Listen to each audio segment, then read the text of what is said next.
नमस्कार दोस्तों, स्वागत है आपका हमारे YouTube चैनल आर के एजुकेशन क्लासेज में रमेश कुमार। हम बात करेंगे कक्षा 10 विज्ञान की। विज्ञान शब्द दो शब्दों से मिलकर बना है, एक है वी और दूसरा है ज्ञान। वी विश्व अर्थात प्रकृति, और विज्ञान में हम प्रकृति का क्रमबद्ध अध्ययन करते हैं। तो विज्ञान की परिभाषा में अगर आपसे कोई पूछे तो आप बता सकते हो कि विश्व के किसी भी भाग का या प्रकृति के किसी भी अंग का क्रमबद्ध अध्ययन करना ही विज्ञान कहलाता है। अब कक्षा 10 की बात करते हैं तो कक्षा 10 का जो सिलेबस है विज्ञान, उसमें विज्ञान की अलग अलग शाखाओं का मिश्रण किया हुआ है, जिसमें चैप्टर 1 से 4 तक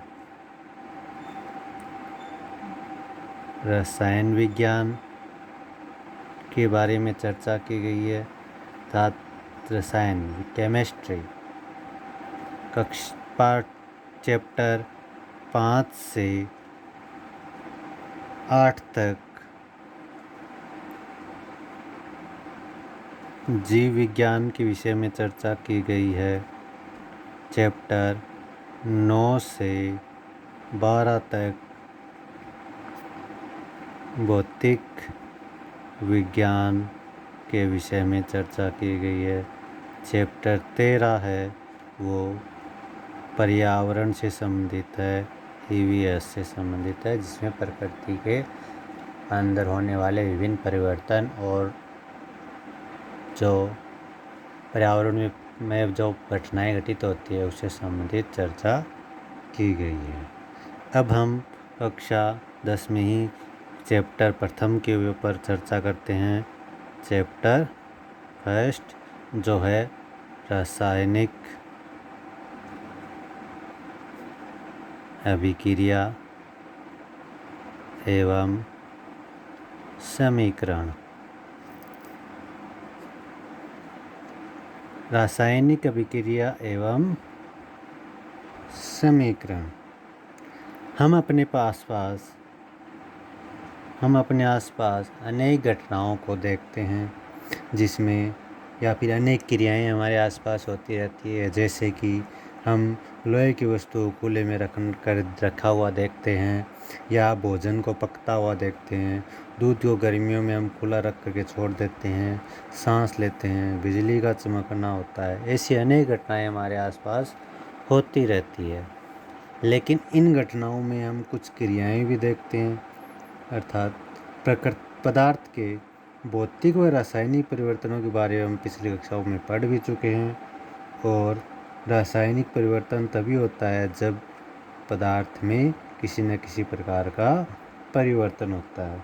उदाहरण के लिए हम कक्षा 6 से लेकर के कक्षा 8-9 तक पढ़ते आ रहे हैं कि जब भी मैग्नीशियम के रिबन को जलाया जाता है या दहन किया जाता है तो वह श्वेत ज्वाला के साथ जलता है और उसका श्वेत चूर्ण प्राप्त होता है, और ये क्रियाएं ऑक्सीजन की उपस्थिति में होती है। इसी प्रकार को यह दूसरा उदाहरण देखते हैं कि जिंक के जो दाने होते हैं उनको तनु सल्फ्यूरिक अम्ल के अंदर अगर डाल दिया जाता है तो कुछ समय बाद उसमें से हाइड्रोजन गैस निकलती है। इन दोनों उदाहरणों से हम कह सकते हैं कि जब भी कोई अभिक्रिया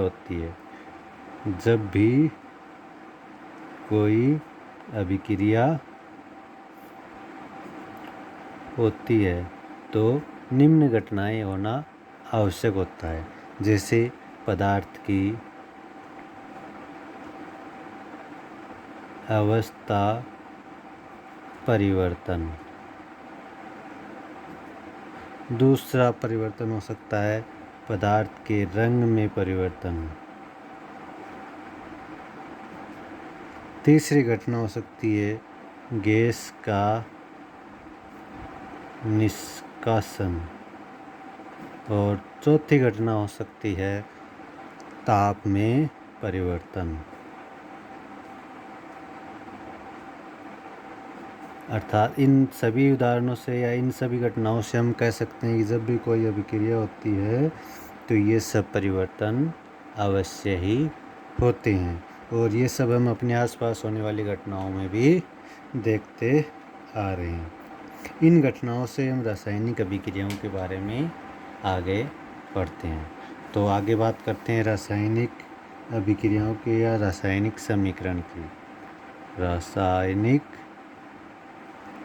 समीकरण। रासायनिक समीकरण की चर्चा करते हैं तो रासायनिक अभिक्रिया का विवरण जैसे अभी पढ़ा था कि जब रिबन को, मैग्नीशियम के रिबन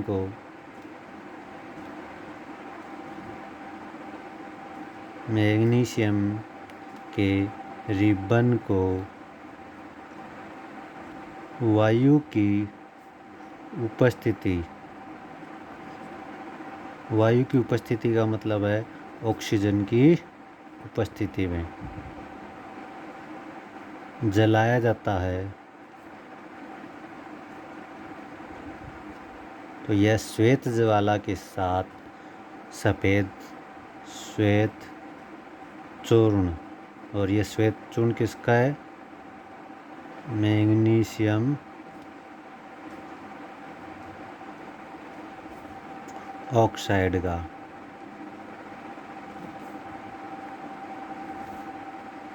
देता है। अब इस प्रकार हम लिखते हैं तो ये समीकरण क्या हो जाता है? कुछ अधिक बड़ा हो जाता है। तो इस समीकरण को संक्षिप्त में लिखने के लिए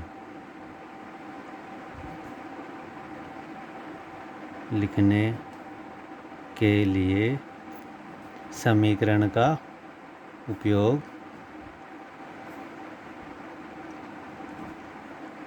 करते हैं, और इसे संक्षिप्त रूप में लिखने के लिए समीकरण को संक्षिप्त रूप में लिखने की जो सरलतम विधि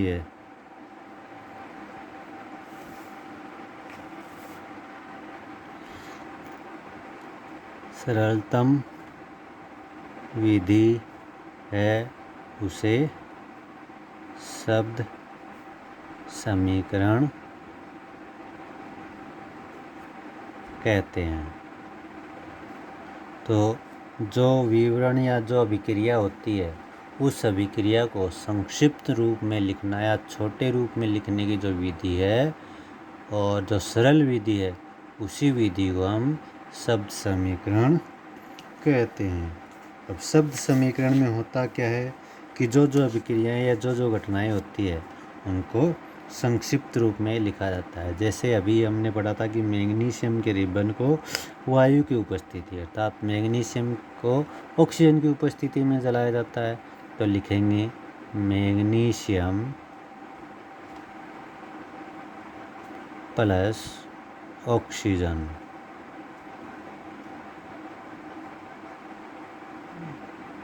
और बनता है मैग्नीशियम ऑक्साइड। तो इस तरह से लिखना ही शब्द समीकरण कहलाता है। अब यहाँ पर होता क्या है, हम अभिक्रिया में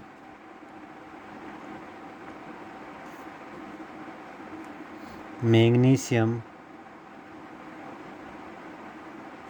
व ऑक्सीजन दोनों का उपयोग ले रहे हैं। इसका मतलब है कि अभिक्रिया में ये दोनों ही भाग ले रहे हैं और इन्हीं के दोनों के अंदर परिवर्तन भी होता है। ये दोनों ही अभिक्रिया में भाग लेते हैं और दोनों के अंदर ही परिवर्तन होता है, इसलिए इन्हें अभिकारक कहते हैं। तो अभिकारक के लिए भी हम क्या कह सकते हैं कि ऐसे पदार्थ जो अभिक्रिया में भाग ले, साथ ही जिनमें परिवर्तन होता है, अभिकारक कहलाते हैं। दूसरी तरफ तीर के निशान के दाईं ओर हम देखते हैं कि मैग्नीशियम ऑक्साइड है। इसका मतलब है कि अभिक्रिया के पूर्ण होने पर जो पदार्थ निर्मित होता है वह उत्पाद कहलाता है। तो अभिक्रिया शुरू होने पर जो अभिक्रिया में भाग लेते हैं और जिनमें परिवर्तन होता है उनको तो कहते हैं अभिकारक, और जो अभिक्रिया पूर्ण होने के बाद प्राप्त होता है उसे कहते हैं उत्पाद। तो हम अभिक्रिया के बारे में पढ़ चुके हैं। अब समीकरण लिखते समय हमें कुछ सावधानियां भी रखनी होती है। साथ ही समीकरण जब भी लिखते हैं हम तो हमें कुछ बातों का ध्यान रखना होता है। और वो बातें कौन कौन सी है कि जब भी हम समीकरण लिखते हैं तो अभिकारक का उत्पाद में जब परिवर्तन होता है तो इसे तीर के चिन्ह द्वारा दर्शाया जाता है। और यदि अभिक्रिया में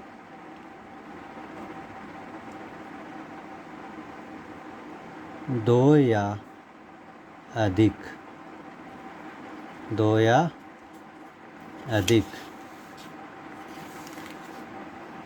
अभिकारक क्रिया करते हैं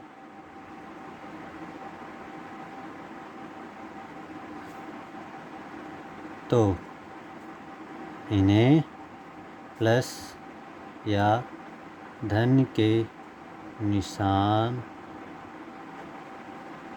लगाकर लिखते हैं और इन्हें बाईं ओर लिखा जाता है। इसी प्रकार जब उत्पाद प्राप्त हो और दो या अधिक हो तो इनके मध्य भी प्लस चिन्ह लगाया जाता है और इन्हें दाईं ओर लिखा जाता है। अभिक्रिया में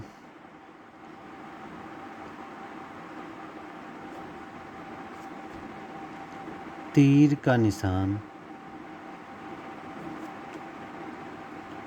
अभिक्रिया की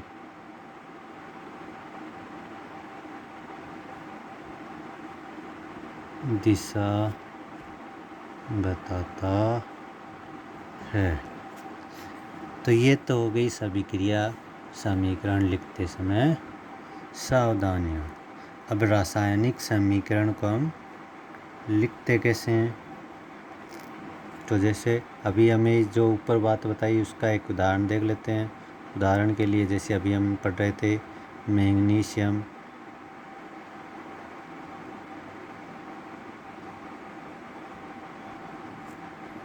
और ऑक्सीजन, तो ये दो या दो से अधिक अभिकारक हो गए, तो इनके बीच में हम प्लस का निशान लगा रहे हैं।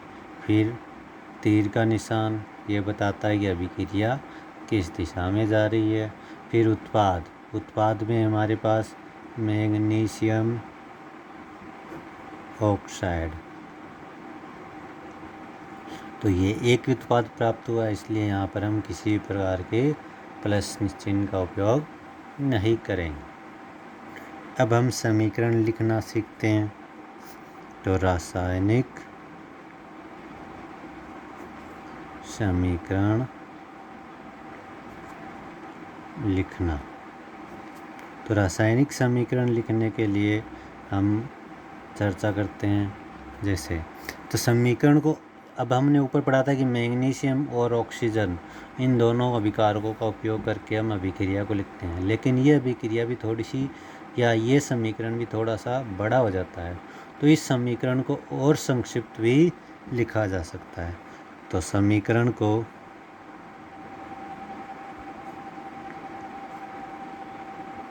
और अधिक संक्षिप्त रूप में लिखना रासायनिक समीकरण कहलाता है, जिसमें हम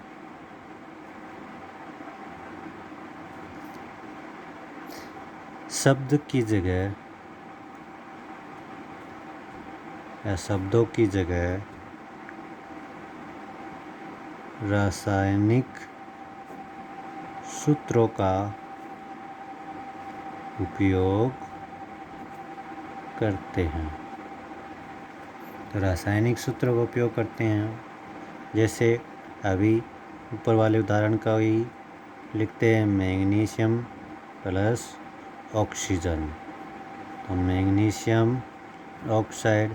या फिर एक उदाहरण और लिया था जिंक के दाना और तनुसल्फ्यूरिक अम्ल, तो Zn प्लस H2SO4, तो ZnSO4 प्लस H2। अब इन समीकरणों की हम दोनों तरफ से तुलना करते हैं। जैसे एक तरफ मैग्नीशियम और ऑक्सीजन है, दूसरी तरफ मैग्नीशियम और ऑक्साइड है, मैग्नीशियम ऑक्साइड है। इन दोनों की तुलना करते हैं तो हम देखते हैं कि दोनों ही तरफ जब तुलना करने पर इनकी संख्या या मात्रा बराबर प्राप्त नहीं होती है। तो इन दोनों की बराबर नहीं होने के कारण हम इसको कह सकते हैं कि समीकरण असंतुलित है। तो इसको हम कैसे लिख सकते हैं कि तीर के निशान के दोनों तरफ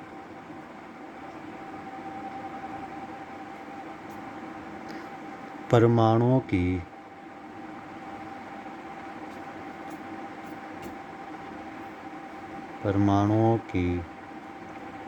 संख्या में तुलना करने पर यह समान नहीं है, अर्थात समीकरण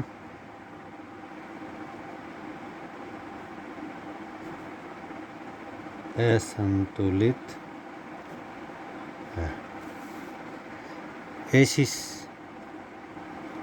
ऐसी रासायनिक समीकरण को कंकाली समीकरण कहते हैं। इस तरह से हम समीकरण लिख सकते हैं। अब समीकरण को संतुलित करने के लिए हम अगले अध्याय के अंदर या अगला जो मेरा नया वीडियो आएगा उसमें हम रासायनिक समीकरण को संतुलित करने के बारे में अध्ययन करेंगे। आपको ये वीडियो कैसा लगा हमें कमेंट करके ज़रूर बताएं और चैनल को शेयर एंड सब्सक्राइबर अवश्य करें। साथ ही बेल बटन को अवश्य दबाएं जिससे आगे आने वाले वीडियो की जानकारी आपको मिलती रहे। धन्यवाद।